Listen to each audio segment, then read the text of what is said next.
سب سے امپورٹنٹ بات یہ دعا کی قبولیت کا مفہوم کیا ہے، اور میں ہمارے پیارے استاذ شیخ انس ہیں ان کی میں بات انشاءاللہ وضاحت کروں گا۔ حدیث میں آتا ہے اللہ کے رسول صلی اللہ علیہ وسلم نے فرمایا کہ جب بھی کوئی بندہ اللہ تعالیٰ سے دعا کرتا ہے اور وہ دعا کسی گناہ کے بارے میں نہیں ہے اور اس طریقے سے قطع رحمی کے بارے میں نہیں ہے، یعنی اپنے ریلیشنس کو اپنے ریلیٹیوز کے ساتھ خراب کرنے کے بارے میں دعا نہیں ہے، تو اللہ اس کی دعا کو قبول کرتا ہے، لیکن تین طرح سے۔ ایک تو یہ ہے کہ اما ان یعجل له دعوت، کہ ایک تو اس کی جو دعوت ہے، جو دعا ہے، اس کو اللہ فوراً قبول کر لیتے ہیں، یعنی جو مانگ رہا ہے اس کو وہ مل جاتا ہے، جو مانگ رہا ہے مجھے یہ اسپیسیفک چیز آئی اس کو مل جاتی ہے۔ دوسرا جو ہے فرماتے ہیں کہ اللہ تعالیٰ وہ دعا تو قبول نہیں کرتے، یعنی وہ چیز تو نہیں دیتے، دعا قبول ہے، یعنی قبولیت کی کچھ ٹائپس ہیں، کس طرح اللہ قبول کرتے ہیں۔ اللہ اس سے اس جیسا کوئی ہارم ہے اس کو دور کر دیتے ہیں۔ اور تیسری چیز آپ نے فرمایا کہ وَإِمَّا أَن يَدَّخِرَهَا لَهُ فِي الْآخِرَةِ، کہ اللہ تعالیٰ اس سے وہ ہارم بھی تو دور نہیں کرتے، ہارم تو دور نہیں کرتے، لیکن اللہ تعالیٰ اس کو اس کے لیے آخرت کے لیے اسٹور کر لیتے ہیں۔ صحیح۔ یہ دونوں مثالیں ہیں نا، تو شیخ انس ہمارے استاذ ہیں، وہ کہتے ہیں کہ اس کے اندر ایک آرڈر ہے، اور وہ کہتے ہیں آرڈر یہ ہے کہ سب سے دعا کی قبولیت کا سب سے ہلکا درجہ، لووسٹ فارم یہ ہے کہ انسان جو مانگ رہا ہے اس کو مل جائے، اور وہ کہتے ہیں ذرا اس پہ غور کریں، لووسٹ فارم، یہ اللہ کی سب سے کم یعنی سب سے چھوٹی نعمت ہے، نعمت ہے اللہ کی۔ اس سے بڑی نعمت کیا ہے کہ انسان کو وہ چیز نہیں مل رہی، لیکن انسان سے ایک ہارم دور ہو رہا ہے۔ ارے بھائی ذرا غور کریں، اگر انسان کو یہ آپشن ملے کہ there is a harm that you have to suffer, اور there is a benefit that you can take, and you have to choose between them, ہر بندہ کس چیز کو چوز کرے گا کہ ہارم اوائڈ ہو جائے۔ ہارم اوائڈ، بالکل، ہر بندہ، نیچرل سائیکالوجی ہے، یعنی جلب المنفع ودفع الضرر، پورا یہ کانسیپٹ ہمارے دین کے اندر ہمیشہ جو ہے نا ایول کو ڈیٹر کرنا پریفر کیا جاتا ہے over any acquisition of any benefit. صحیح، یہ دنیا کا۔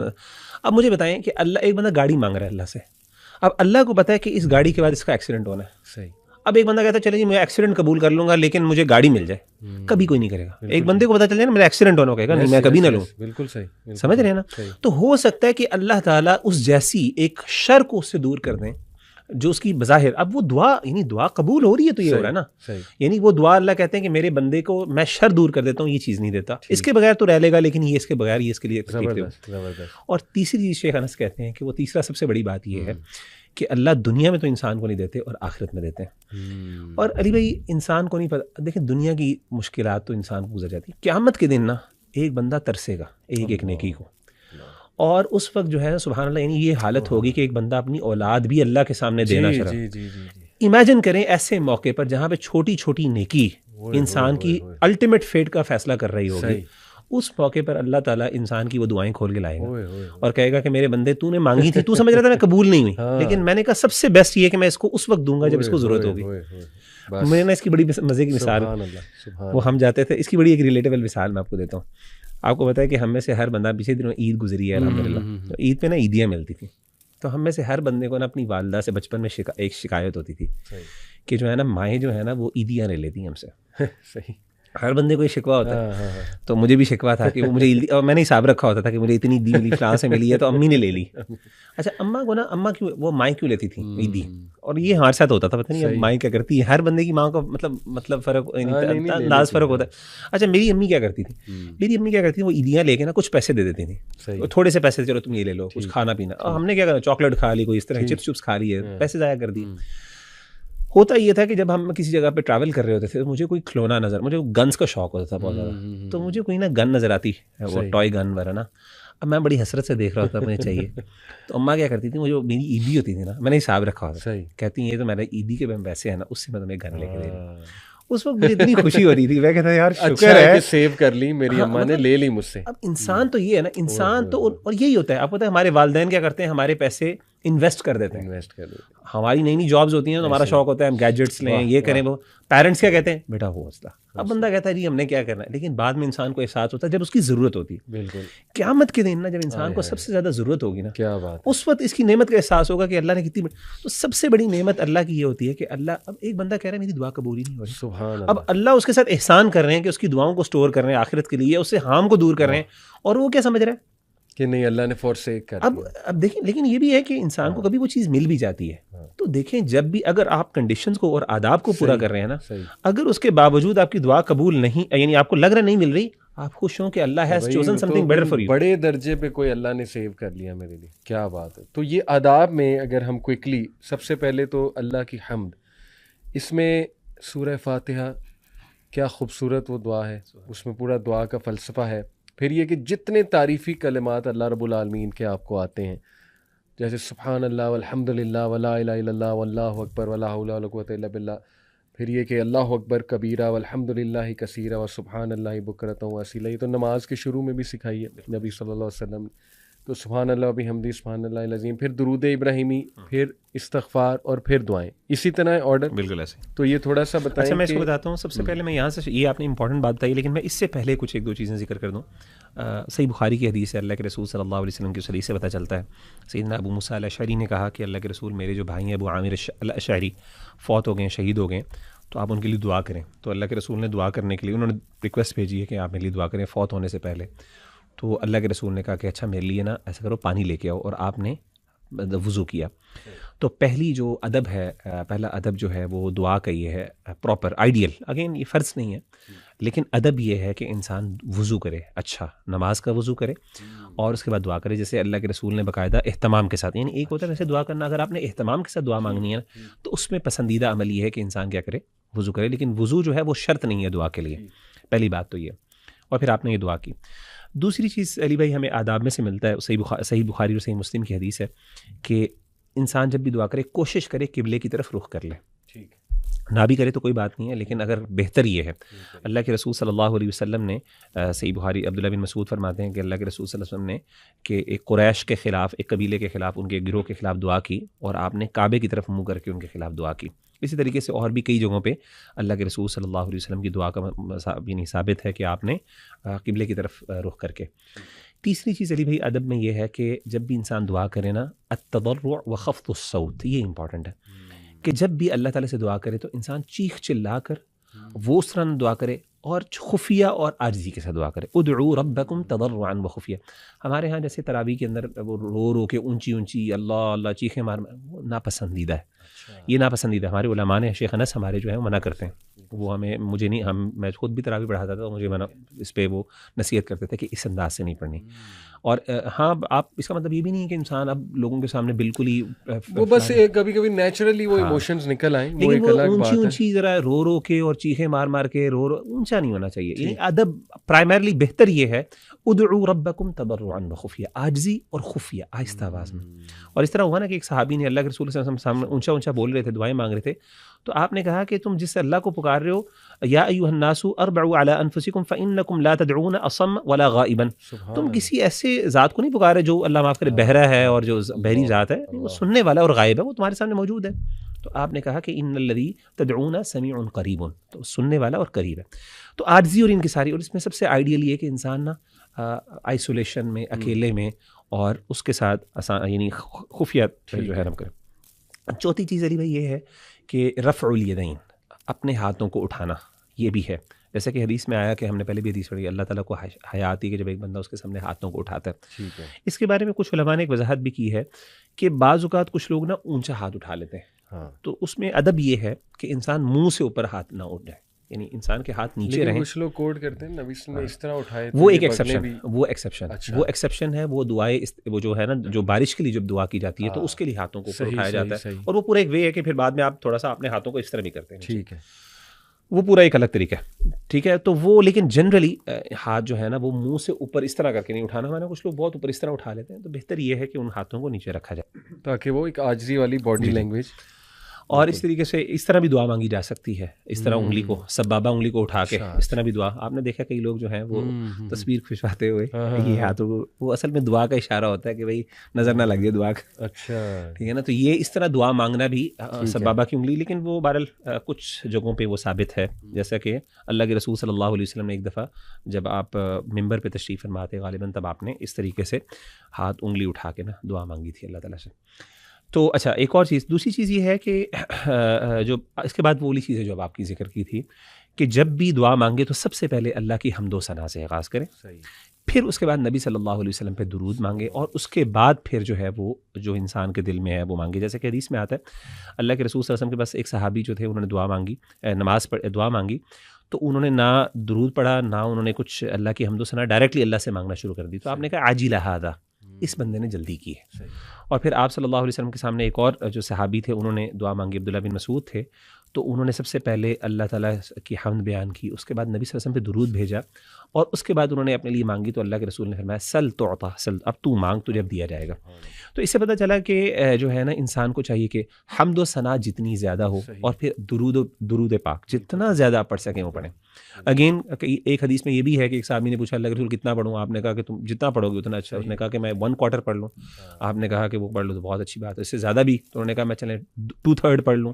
تو انہوں نے کہا اس سے بھی زیادہ. تو انہوں نے کرتے کرتے یہاں تک میں پوری مانگ لوں. تو آپ نے کہا پوری بھی مانگ لو گے اللہ تعالیٰ تمہیں پھر بھی دے دے گا. تو اسی لیے یہ بھی ہے. لیکن بہرحال انسان کی تشفی اس پر تب ہوتی ہے جب انسان اللہ سے واقعی کچھ مانگتا ہے. ضروری نہیں ہے کہ آپ یعنی صرف حمد. کئی دفعہ تو سبحان اللہ صرف حمد اور اللہ کے رسول پہ درود. میرا تو یہی رویہ ہے، طریقہ ہے کہ کئی دفعہ مجھے کچھ مانگنے کا موقع نہ ہو، میں اللہ کی حمد اور اللہ کے نبی صلی اللہ علیہ وسلم پہ درود پڑھ لیتا ہوں.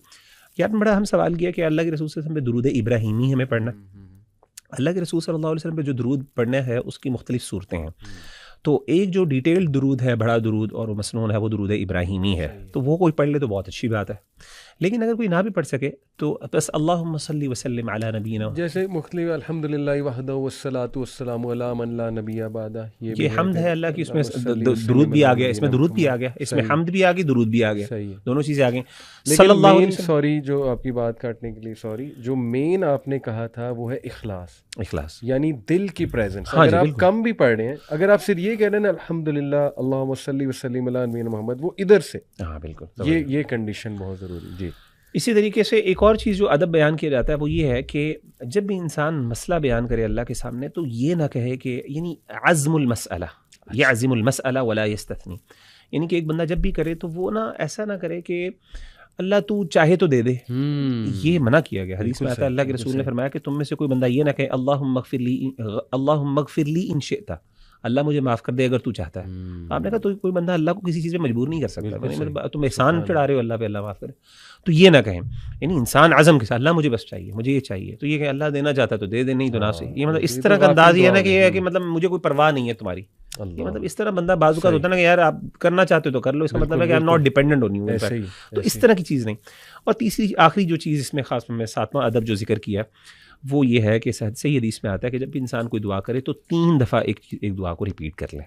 جیسے کہ وکان اللہ کے رسول فرماتے ہیں وکان اذا دعا ثلاثا واذا سأل ثلاثا، کہ اللہ کے رسول اسی طریقے سے جب اللہ کے رسول کو کوئی چیز بہت پسند ہوتی تھی کان یعجبہ ان یدعو ثلاثا ویستغفر ثلاثا، استغفار کرتے تھے. جب کوئی دعا ایسی ہو جس میں استغفار ہو، اپنے گناہوں کا تذکرہ ہو، تو وہاں پہ کیا کرے 3 دفعہ کہیں اس کو. ایمفسس ایمفیٹک، یا اللہ مجھے معاف کر دے، یا اللہ مجھے معاف کر دے، یعنی اس طرح اردو میں کہہ رہے ہیں. تو اس کا فائدہ ہوتا ہے کہ انسان ایک جسے کہتے ہیں نا وہ دل کے ساتھ وہ مانگ لیتا ہے، پریزنس آف مائنڈ، اس کی وہ عاجزی آ جاتی ہے. ایک چیز جو بڑی امپورٹنٹ آپ نے ذکر کی کہ یہ جو سوال ہوتا ہے کہ جی دعا کے اندر استغفار زیادہ ہو یا پھر اللہ تعالیٰ سے کچھ حمد زیادہ ہو، یہ بھی ایک امپورٹنٹ. تو ابن تیمیہ رحمہ اللہ نے بڑی خوبصورت بات کی. انہوں نے کہا استغفار اصل میں انہوں نے کہا کہ ایک کپڑا ہے، امیجن کریں تو وہ گندا کپڑا ہے، آپ نے اس کو خوشبو لگانی ہے. صحیح. تو آپ کیسے لگائیں گے؟ میں نے کہا سب سے پہلے آپ اس کو دھوئیں گے، بالکل ٹھیک، اس کے بعد پھر آپ خوشبو لگاتے ہیں. سبحان اللہ. تو انہوں نے کہا اصل میں حمد جو ہے وہ خوشبو ہے اور استغفار گناہوں کی کلنزنگ ہے. تو ہمیں کیا کرنا چاہیے کہ سب سے پہلے جیسے آپ نے کہا کہ حمد کے بعد پھر اللہ کے رسول صلی اللہ علیہ وسلم پہ درود و سلام، اس کے بعد صفائی کریں اپنی.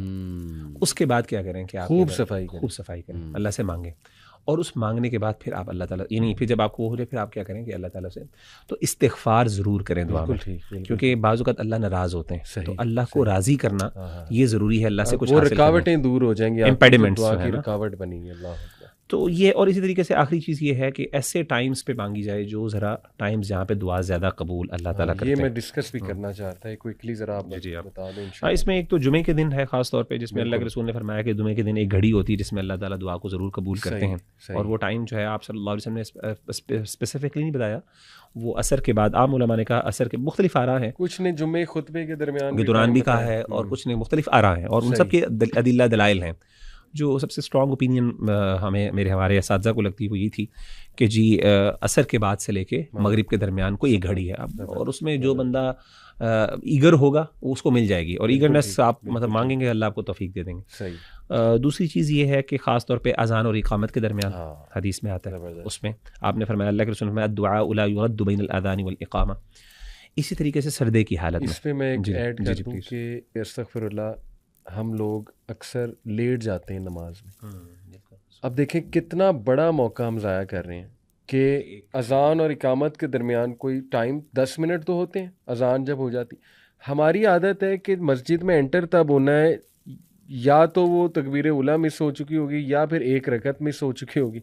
تو یہ کتنی بڑی اپرچونٹی ہم لوگ جو ہے وہ ضائع کر رہے ہیں. اللہ اکبر. تو اذان اور اقامت کے درمیان. جی. اور اسی طریقے سے علی بھائی جو ہے وہ ہے سفر کے دوران, روزے کی حالت میں, اور جب انسان پہ ظلم ہوا ہو, انسان مشکل میں ہو, تو آپ صلی اللہ علیہ وسلم نے فرمایا ثلاث دعوات مستجابات, 3 دعائیں ایسی ہوتی ہیں جو اللہ تعالیٰ ضرور قبول کرتے ہیں. دعوت الصائم, روزے کی حالت میں جب انسان ڈسٹریس میں ہوتا ہے اس وقت, اور ایسا ڈسٹریس ہو جس میں انسان اللہ پہ صبر کر رہا ہو. اسی لیے علماء کہتے ہیں صبر کی حالت میں جب مشکل آئی ہو نا انسان پر, اس وقت جہاں پہ آپ صبر کر رہے ہیں نا, اور آپ اس کی تکلیف کو برداشت کر رہے ہیں, اب وہ آپ کے پاس ایسی اپرچونیٹی ہوتی ہے کہ آپ اللہ تعالیٰ سے کچھ منوا سکتے ہیں اس ٹائم پہ.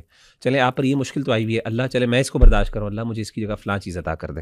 تو ایسے موقع پر اس اپرچونیٹی کو بعض اوقات لوگ نا وہ باویلا کر کے, رود ہو کے نا, اور شکوے کر کے ضائع کر دیتے. تو وہ اپرچونیٹی تھی جہاں پہ اللہ کی رحمت, یعنی اللہ دیکھ رہا ہے میرا بندہ تکلیف میں ہے اور وہ صبر کر رہا ہے, اللہ کو اس کی دل کی کیفیت, اور اس موقع پر جب آپ دعا مانگتے ہیں نا اللہ سے تو آپ کی ایک بہت کیفیت ہوتی ہے.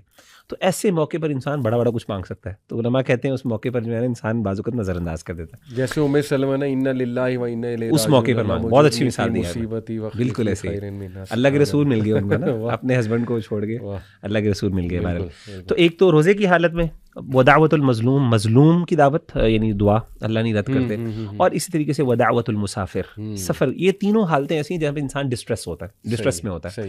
یعنی روزے کی حالت میں بھی انسان پر تھکا ہوتا ہے, اور اس طریقے سے ظلم ہو رہا ہو جب بھی, اور اس طریقے سے جب سفر کر رہا ہو تب بھی انسان تھکا ہوتا ہے. ان تینوں حالتوں میں اللہ تعالیٰ.